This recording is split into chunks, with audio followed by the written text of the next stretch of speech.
বন্ধুরা দেখে যাও আবারও শুরু হয়ে গেছে ঝন্টু আর মন্টুর তুই তুই প্রতিযোগিতা। তারপরে ঝন্টু তার অ্যাসিস্ট্যান্টকে একটা গর্তের কাছে নিয়ে গিয়ে সেখান থেকে একটা স্বর্ণের কলস বের করে নিয়ে আসলো। তারপরে ঝন্টু এটা মন্টুর টেবিলে নিয়ে গিয়ে ভেঙে ফেললো এবং এটার ভিতর থেকে অনেক সোনা দানা এবং টাকা পয়সা বের হয়ে আসলো। এবং মন্টু এটা দেখে হা করে তাকিয়ে রইলো এবং ভাবতে লাগলো সে কি করবে। এমন সময় ঝন্টু বলে উঠলো তুই কি পারবি করে দেখা। তারপরে মন্টু রাগান্বিত হয়ে তার অ্যাসিস্ট্যান্টকে বললো তুই আমার সাথে আয়। তারপরে তারা দুজন চলে গেল একটা পুকুর পাড়ে।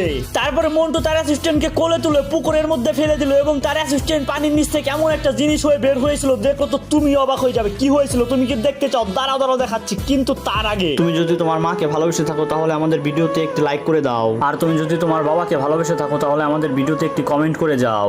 এবং তুমি যদি তোমার বাবা মা দুজনকে ভালোবেসে থাকো তাহলে আমাদের চ্যানেলটিকে এখনই সাবস্ক্রাইব করে দাও এবং কমেন্ট বক্সে বলে যেও আই লাভ ইউ মা বাবা।